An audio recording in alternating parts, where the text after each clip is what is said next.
Welcome to The Thing About Witch Hunts. I'm Josh Hutchinson. I'm Sarah Jack. We're thrilled to have one of our favorite returning guests with us today, author Beth Caruso, who's been instrumental in growing awareness of the witch hunt of Alice Young and other victims. Alice Young was New England's first documented witch trial victim, executed in 1647.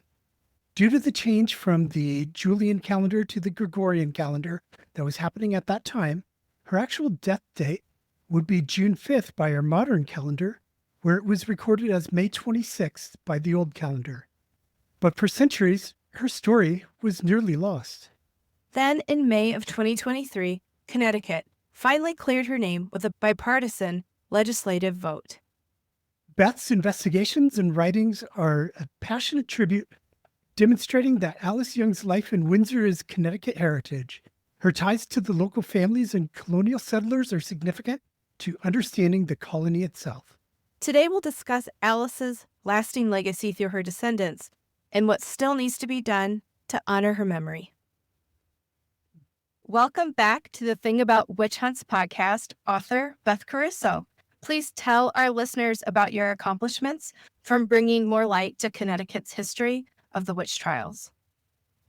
Hi, it's so good to be back with both of you. I love your podcast. I love visiting with people on it. And as far as accomplishments, gosh, that's a little embarrassing because as far as getting more people informed about the Connecticut witch trials, it's, a whole group of people, not just me. I guess my part in this is working to do research on Alice Young because she is a person who was from my town, the very first one in the New England colonies to hang for witchcraft. And that bothered me that people didn't know more about her. And that's what prompted the research into Alice Young. Along the way, I've learned more about Lydia Gilbert, also a Connecticut witch trial victim from Windsor, and hooked up with wonderful people like you two who do even more to get the word out about the Connecticut witch trials.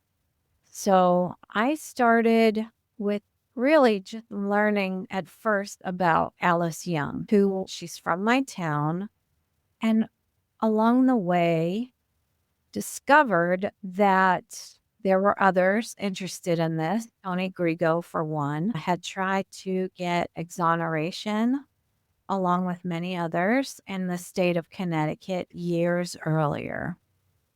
So, I got involved with him to get an exoneration in Windsor, Connecticut in 2017 for our two witch trial victims with the town council.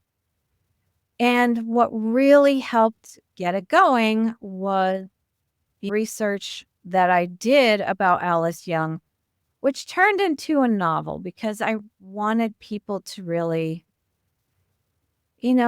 understand who she was from the heart as much as I could convey that.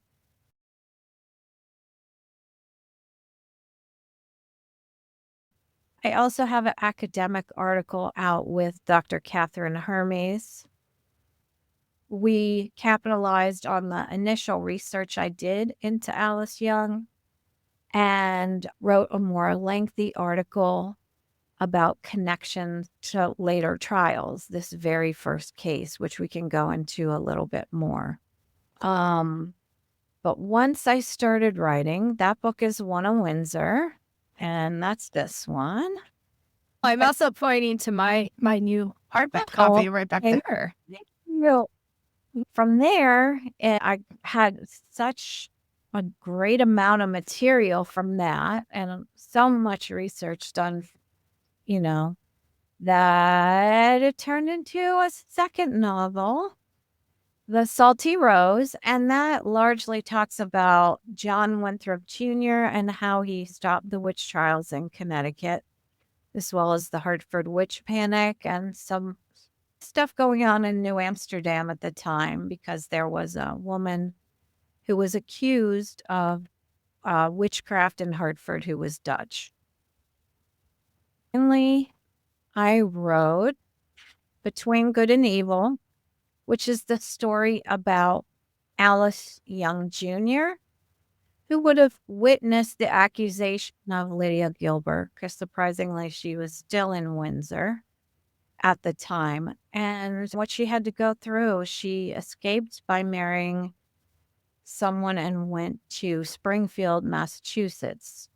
But the stain of witchcraft lingered with her, and people viewed her differently.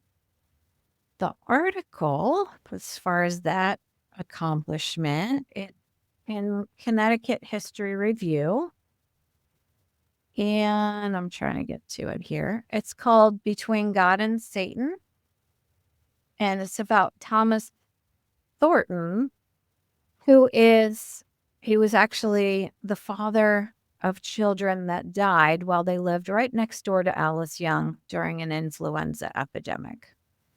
And then, as far as other accomplishments, working with you two and Tony Grigo, Mary Bingham, and many others to get exoneration passed on this date, actually 2 years ago, right around this time in the Connecticut state legislature. Just working with various people and to trying to bring forward this history. Because, hey, a lot of people didn't know about it. Hopefully more do now, but I think still even more need to know. It's so great to be talking to you about Alice Young again. This goes all the way back to our first episode when we were called Thou Shalt Not Suffer. We talked with you and Tony Grigo about the Connecticut witch trials, and you first informed our audience about Alice Young and her execution being the first in the colonies. And why is it that we're talking about her right now, today? Well, we're talking about her today because tomorrow is the day that we tend to recognize Alice Young, May the 26th, 1647. But that was a Julian year. It's easier to commemorate her on that day since that's the date known. Most people don't realize that when you convert from the Julian calendar to our calendar today, which is the Gregorian calendar, her death date would probably be June 5th because it goes forward 11 days. It was interesting in colonial times because if you were traveling from New England into New Amsterdam, the days would change by 11. Wow. So, it Wow. could be confusing. Going back to Alice Young, why talk about her so much? Beside it being an anniversary, she was also the first one to hang, and that really opened up the witch trials. That gave the okay that, hey, we're fine with this. We're fine hanging people who we think are witches. And there was a lot that built up to that. They were in a new place, even though witch hunting had been traditionally done in both England and in Europe. This was the first time in, quote, I'm saying quotes with this, the New World, that someone had hanged in the colonies. And with doing that, it gave permission for people to hang witches when they thought witches were in their midst. Just a few years before, they started the laws in both Connecticut and Massachusetts that prescribed hanging. And this was from the Bible. Thou shalt not suffer a witch to live, which is how you got your first podcast name, right? Yeah. So we have to talk about her and her case because what happened with her helped to set up patterns later on, not just give permission for it to happen. And that whole trajectory, which started in Windsor, Connecticut, built up to the first 7 cases in Connecticut, which were brutal. All of those led to hanging. Then there was some moderation that came in with John Winthrop Jr. testifying at witch trials. There were a few cases in Massachusetts at that time as well. And then you have the Hartford witch panic where everything went haywire again. I would say that was probably the kind of the middle of the witch trial history in New England anyway. And then you have more individual cases. In Connecticut, by the way, those hangings from the Hartford witch panic, those stopped in 1662, 63. Those were the last ones in Connecticut, even though there were witch trials that continued. But in Massachusetts, 30 years later, you end up with the Salem witch trials. And, many reasons, again, how they came about. But there may have been an influence because of witch trials got going already as a way to handle fearful situations. But also, there was someone who Dr. Hermes and I wrote the article about, Thomas Thornton, who was right next door to Alice Young in 1647, the year she was accused and hanged, and ends up in Cotton Mather's Church in Boston in 1692. He's a retired minister by that point. And you find him also, according to Robert Califf, at the bedside of Margaret Rule at Cotton Mather's house. Margaret Rule was somebody who had been bewitched, and she was supposedly there to heal at Cotton Mather's home. It's important to talk about Alice. First of all, she was an innocent person. All these people were innocent. But second of all, I think it's important to talk about her to bring in the overall history and understand the overall history a little bit better. Yeah. And we also have something really amazing that happened 2 years ago, which is her exoneration. And when we talk about the exoneration, it really wasn't something that happened overnight. It was an accumulation of efforts. But that last battle, if we call it, really is an amazing story. And that was 2 years ago today. Yeah. This weekend. Yeah. I think exactly 2 years ago today, we were all with each other in the state legislature in the Senate, and we were watching them debate. And I think it was, correct me if I'm wrong, I think it was a little bit before 5 o'clock, they introduced this resolution to recognize Connecticut's witch trial victim. They changed the wording to absolution. So I'm not sure this is our final thing within the Connecticut state legislature. Exoneration is truly more appropriate because absolution implies that you're being forgiven for something that you've done wrong. And these witch trial victims did absolutely nothing wrong. Let's just be clear about that. Not to be hanged for witchcraft, And, exoneration implies you haven't done anything wrong. You were wrongfully convicted. So, nonetheless, we still call it exoneration because engine, right? In this resolution, there's so much that had never been done before that's so important. The victims got named. There was an apology by the state. And I explained to people who are like, we weren't there. Why are people now apologizing? And I explained to them, it's an apology in the same way that you would say you're sorry to someone when you attend a funeral. You go up to the loved ones and you say, I'm so sorry. These are my condolences. This was something very, very important, I think, for descendants, us especially, but I think for anyone who's interested in justice, it was an important thing to happen. And as you mentioned, the names, it is really historic because if somebody knows that their ancestor was accused in court in Connecticut, they can know that their ancestor's name is in this resolution. Everybody that is known to the state was included.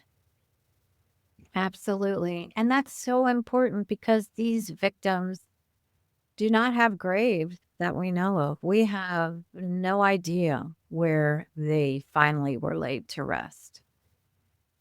Yeah, I think it's important that we have that resolution in place. And I think it's important now that we do have that in place to continue to figure out other ways we can commemorate these victims and recognize them. And certainly the stories, whether they're through novels or lectures, there's another novel by Catherine Spada Bastow. She's since passed on, but she writes about the Hartford witch panic. She's also written about Catherine Harrison, another person who almost hanged for witchcraft, but luckily she had to flee to escape being hanged and being convicted. But she suffered a lot too. And that book is also available too. So there are many different ways, but what hasn't happened in Connecticut yet, which I hope will happen soon, is that there be a permanent historical display about these Connecticut victims and about this whole trajectory of what happened with the witch trials, how they started in Windsor. The trial itself was probably in Hartford, but the accusations started in Windsor. So how we went from that all the way to Salem, certainly the focus would be Connecticut. And why don't you hear about Connecticut so much? A lot of that is because we had John Winthrop Jr., who actually ended up slowing down the witch trials a lot and stopped the hangings because he advised for a two-person rule. In those days, people could hang on spectral evidence alone.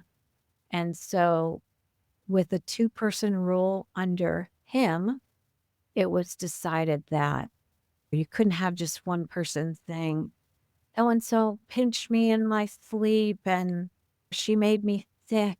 There had to be another person. And of course, there never was, which is why witch trials slowed down in Connecticut. That's very, very important too. So I hope we will have a permanent exhibit one day. And as I mentioned earlier, these victims have no grave.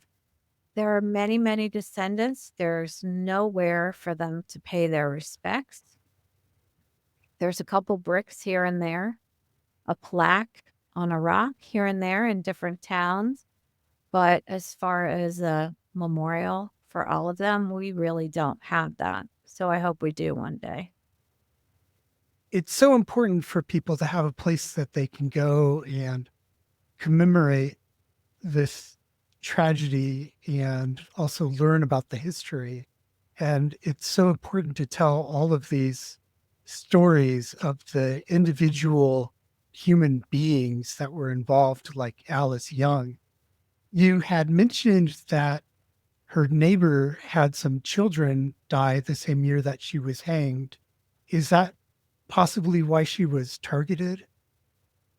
Yeah. So going back to Alice as the focus, I tried to figure out what was going on in that situation. Historians had speculated for a while that there were probably deaths related to her witchcraft accusation. And Indeed, in the year 1647, there was an influenza epidemic. There were 27, not including Alice, who died, compared to just 6 the previous year. Most of those mentioned in the Matthew Grant record are specified as children. Some of them not specified, I know, are children just from studying early Windsor. And so this was a disease that claimed a lot of child victims, and Puritans were extremely protective of their children. Family life was the center of their life. And so when this pandemic came along, it wiped out a lot of people, mostly children.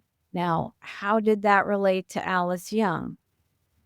What no one had done before was try and figure out where these deaths were. So I found an old map by James Hammond Trumbull in a History of Hartford County book. So I looked at Backer Row and I recreated it because the years that he had for that map were just a range of dates. It wasn't a specific date. So I looked at 1647 specifically and realized, oh, okay, well, maybe if I figure out who the owners were of each property, I can maybe figure out what was going on. Also, in the Matthew Grant Diary, which was called the Old Windsor Church Record originally, there were vital statistics in there: births, death, some marriages. There's not a lot of records in there, but luckily we do have them for 1647. And lo and behold, by figuring out Backer Row at least, and some other areas in Windsor, I could piece together where people lived who had died, who were listed in that Matthew Grant Diary. And of course, lo and behold, on Backer Row, I see Alice. She's living on a property that was sold to her by a tinker family member. And all on either side of her, they're tinkers all up the street. But that's the women's name. They were all sisters, and Alice was in the middle of them. But they were called Sension Hubbard because they took on their husband's names. So that's why you see different names. But if you look at Backer Row during this influenza epidemic, 1647, you see that a lot of the child deaths, at least 5, maybe 6, are on Backer Row. And it was a pretty short street. Today, it's just a driveway. It's not a through street anymore. Used to go to Old Kennedy Road in Windsor. But Miss Sarah Sension, she's a child. She lives right next door to the Thorntons. She dies. Then of the Thorntons, we know of 3 children named by Matthew Grant. And then there's a 4th child who just disappears from the records altogether after that. So we don't know for sure, but it's quite probable that this last child, Samuel, died also at that time, which wiped out, I think he had 5 going on 6. His wife Anne was pregnant at the time, but for the Thornton family, Thomas Thornton, the father, that meant that family lost 2/3 of their children. It was a big cluster, what you call cluster in epidemiology. And Alice Young lived right next door. She just had 1 child, and her child, Alice Jr., lived. And we know she lived because we have her marriage record. We have some stories about her. So, that puts Alice in a very difficult predicament if there's other factors that could have worked against her. Now, other factors that might have worked against her, and I don't know that necessarily it was Thomas Thornton pointing the finger and saying, she's a witch. I don't know that for sure, but there could be anyone in town saying, wait a minute, isn't this weird? Look at all these children. They died right next to her. And most of the deaths are on Backer Row, right where she is. How come her one child lives and all these other children die? You never know exactly who or how these rumors start, which is why it is a loss that we don't have the actual trial records. And this is, definitely not as good as having those specific records. But it gets us at least a lot closer to understanding why this could have happened. So anyway, Alice, I think because of where she is, where she and John Young are on Backer Row, there's all these Tinker family people and them. All these people left like right after the epidemic. So it leads you to believe, could Alice have been related to all these people or her husband? Could her husband have been related? And we know that they were from an area called Windsor. What's the town called now? Windsor. I don't know how it went to being called Windsor because it was called something else initially. And most of the settlers in Windsor at that time were not from central England, near Windsor, or from London area. They were from the southwest of England. So that may have been a factor too. The other thing that I think may have been a factor, and again, I don't have absolute final concrete information on this because no trial records and some vital statistics is missing as far as marriage record for John and Alice Young and for the birth of Alice Young Jr. So anyway, I think, and other historians have speculated this too, that she may have been a healer. Why? There's a few reasons why for me. I can't speak to what other historians like why Richard Ross, who wrote a book about the Connecticut witch trials, about why he assumed this. But I think it's a probability because you have someone being blamed during an epidemic. And the most likely person to be blamed is a healer whose remedies are not working. But it's beyond that. The first case usually sets a pattern for later cases, at least some parts of the pattern. And the second person hanged for witchcraft is Margaret Jones in Boston, Massachusetts. Why was she hanged? We have this on the record. She was hanged because they found her to be a malignant healer. John Winthrop Sr. in his journal says people recoil from her touch. But the other reason why I think, and this is more definitive for me, about why Alice Young may have been a healer is that I was trying to trace, who she was. What was her identity before she got married? And I literally went through every single Alice I could find in colonial records. I had like a 3-page long list. And when I looked at each Alice, that, they settled somewhere else. They were connected to other families. It was pretty easy to go through. Yep.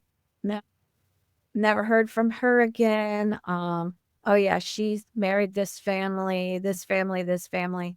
And by process of elimination, I eliminated all of them except for one in Cambridge. And her name was Alice Ashby. Well, I tried to go to Cambridge to see if there were any birth records for Alice Jr., to see if there was a marriage record for Alice and John Young. Didn't find it. The historical society there said we don't have these original records anymore, which is a shame. But they were around in the 1800s because someone in the late 1800s wrote a book and included early property records. And when I saw this book, I thought, okay, there may be something to this. They're on a street, it's identified quite clearly that there's a young household next to a Holman household. Now, the Holmans are significant because the one Alice that I found, Alice Ashby, that I could connect to a tinker, remember how I said she was living amongst the tinkers? I could connect that family as knowing John Tinker. And anyway, that person, Alice Ashby, was a maidservant to the Holmans. And the matriarch of that family, Winifred Holman, had been accused of witchcraft later on, and she had been a healer, practicing herbal medicine. And we have it well documented that Winifred Holman was accused of witchcraft and why. So if Alice Ashby, who worked for Winifred Holman, was under her tutelage as a maidservant, she could have learned about herbal medicine. She could have learned about healing. Plus, there's the tinker connection. But that final piece that made me think, I do think this is the right person, was that the Young and the Holmans having the maidservant, Alice Ashby, lived right next door to each other in Cambridge. Yet, I can't prove it because we don't have those records from Cambridge. However, and this is another piece of it, there is what do you call it? There's marriage records of New England. There's a book about this. And in the book, there's something about John and Alice. No last name. There's another one about Young. No other last name. It's in this data that someone collected about marriages in New England. I think that's the name of the book, actually. But so there's this last little link about who she was. But all of that ties in together along with the fears of the time to make Alice Young a target. It's so great to hear about your research and to hear about those lives. And it's really exciting to consider the possibilities. Absolutely. And I know we're there at one point because someone from the 1800s was looking at them. So maybe they'll show up again. I mean, the Matthew Grant diary, where those vital statistics are, and early Windsor Church record, it's mostly lectures in there. That wasn't found until the late 1800s. So you never know. We didn't even know Alice Young's name until that showed up in a pile of rubble. It turns out Matthew Grant's great granddaughter or something like that still owned his house in Windsor, and it was torn down. And there was stuff in it when it was torn down, including that book, believe it or not. And so some kid is walking through the rubble and he sees this book. Oliver Ellsworth homestead is right nearby. So it was an Ellsworth child was walking around, and Oliver Ellsworth is famous for being on the Supreme Court at one time, years later. So this kid sees this book and brings it to his dad, and the dad says, oh, I think that might be something really important. Let's bring it to the minister. The minister is like, oh, wow, yeah. We should show this to the state historian at the time. James Hammond Trumbull looks at it, and he finds on the inside cover, Alice Young hanged May 26-47. And again, remember, this is being written in the Julian calendar, but we know he's writing in the 1600s, so that's why it's -47. And actually, he found the Carringtons there. as witch hanging victims too. So that was a huge piece of information that told us a lot. And so if we could just find another seemingly little piece of information about Alice Ashby and John Young marriage record or the birth of Alice Young Jr., it might lead us to a lot more. I want to hear too about how Governor Winthrop Jr. was connected to some people in Alice's life. Yeah, this was so interesting. It kind of blew me away. And this might be another reason why Alice was targeted. There were things going on politically. The group from Dorchester, Mass. They're originally from southwest of England, Dorchester, England. They followed their minister to Massachusetts, founded the town of Dorchester, Mass. Roger Ludlow, who you hear about in other witch trial stories too, he led the group from Massachusetts into Windsor. And why did he do that? Well, he was pissed off because he lost the election for governor to John Winthrop Sr., and he hated the Winthrops. He really did. And I don't think they liked him. He was obnoxious, really obnoxious.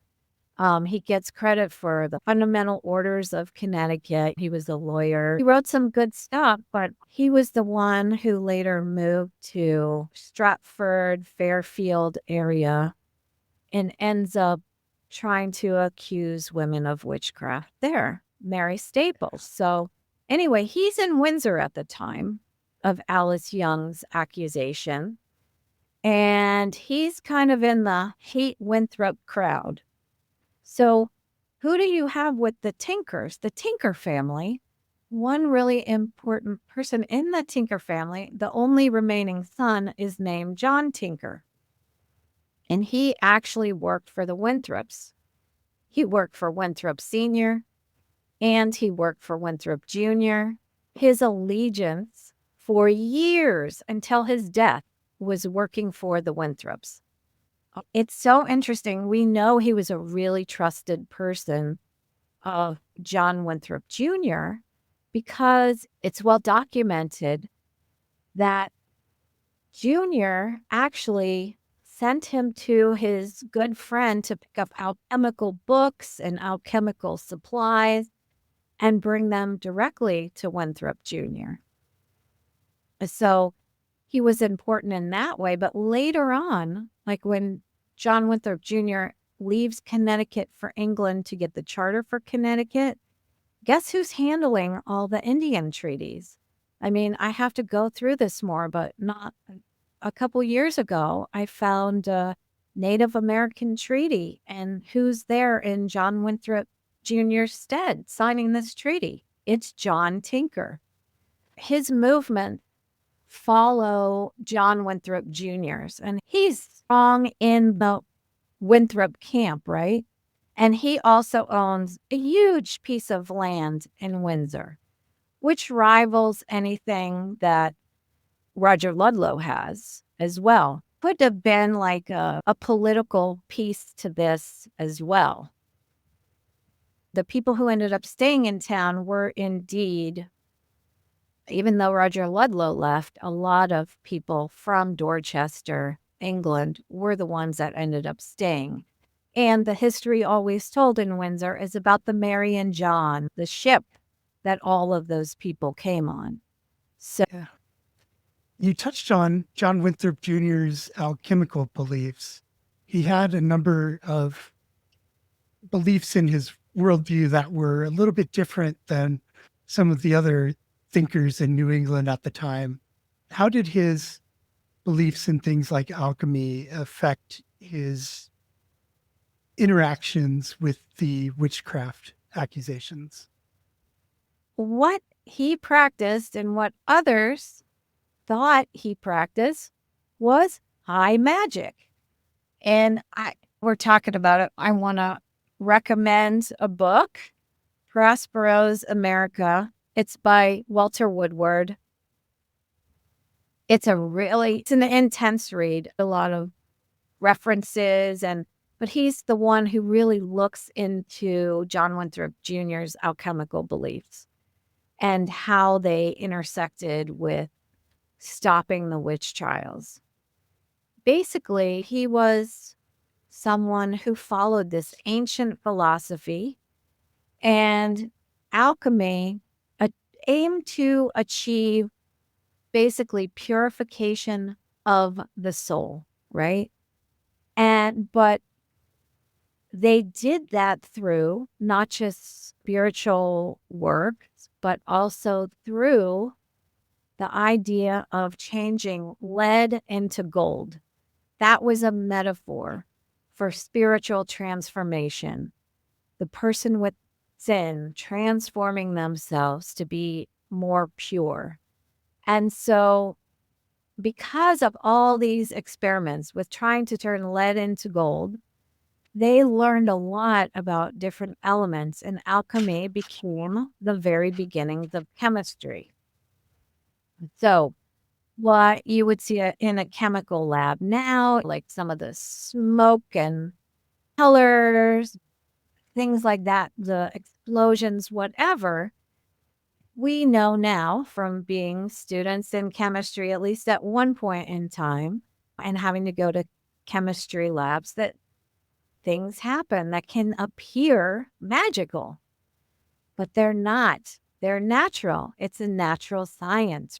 And so Winthrop was starting to learn about this. This was the very beginnings of enlightenment. Really started with a lot of people who studied alchemy. And so he realized that what these witch trial victims were accused of, they couldn't do. They couldn't do as human beings. He still believed in witchcraft. All of them believed in witchcraft, but he looked at it a little more logically. And Winthrop was called upon in some of the earlier witch trials in Connecticut as an expert. At the time, he wasn't a governor yet, but he was an expert in alchemy, which they thought was high magic. And he was also a doctor of alchemical medicine. So because of that expertise, they would call him into witch trials and they would ask him, do you think this person truly did witchcraft? Or was this person bewitched because Mary over here bewitched her? Or was it because of something that had to do with a medical reason? And every single time he got called into a case, he would say, no, it's not witchcraft. It's something else.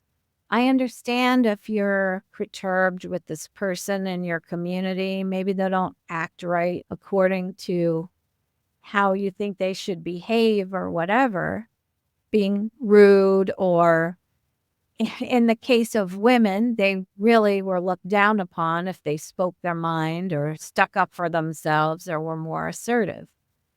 But he would say, but that doesn't mean they're a witch. And every time he got involved, the person, they were not convicted. The high magic was not diabolical, whereas the women's perceived magic, they were determining that it must be diabolical magic. Right. Yeah, there were basically three kinds of magic at the time. And Woodward talks about this in his book. The high magic was the learned men of Hartford. They were studying alchemy there. He and other wealthy, learned men would study this. And so it had to be okay. It couldn't have anything to do with the demon because it was their group. The people who decided the rules were studying alchemy. So, of course, it was going to be okay. Then, common folk, what did they believe in? They believed in magic. Everybody believed in magic.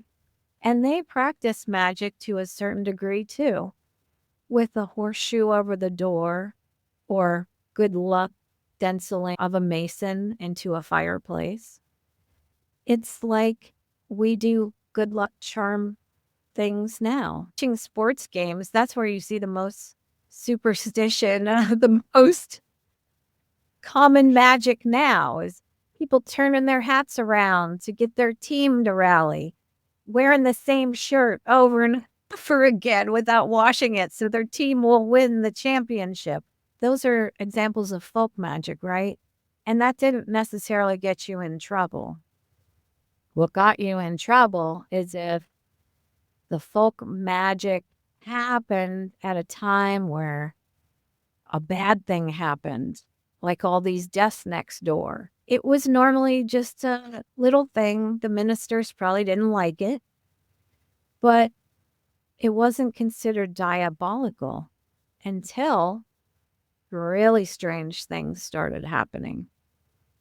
Thank you so much for joining us again today. This has been a real pleasure. Before we wrap up, is there anything else you wanted to make sure you had a chance to cover? I encourage people come to my Facebook page. That's where most everything is. I'm very bad about newsletters. I have a list, but I don't do newsletters too often. But come to the Facebook page. That's where you're going to find the most information. The article on Connecticut History Review. Go to my website, One of Windsor. That's where you will find the absolute most information. There's a bunch of interviews there. I will put this interview there, the link to this interview as well. And check out the Connecticut Witch Trial Trilogy. If you love the history, but you don't like going through all the dry facts, it kind of brings it to life. The biggest thing is to remember how these trials started and that they were an injustice, and these mentalities, they carry on. Now the people being targeted, at least in this country, are immigrants. In other countries, they're targeted for other reasons, but they still go on. And we need to increase awareness about these things and really think about how gossip and targeting people does great harm. Thank you so much. I love that we're able to dive in and talk through the records that are there and the stories. It really shows you that this history has been concealed or untold, but it is the history that was there. It comes out of the communities that are part of the colonial history. And it's really easy to see them as people when we're able to talk about them and to really just picture that colonial life. And it didn't happen in a vacuum. It happened alongside the rest of the history. So thank you. Beth, thank you for such an excellent discussion and for bringing this history to life in such a powerful way. Thank you for your work on the Connecticut Witch Memorial Facebook page, the Connecticut Witch Trial Exoneration Project, and with the nonprofit End Witch Hunts. Everyone, don't forget that this week was the launch of the Thing About Salem podcast. You don't want to miss it. So download the first episode, The Thing About Tituba, today. Have a great today and a beautiful tomorrow.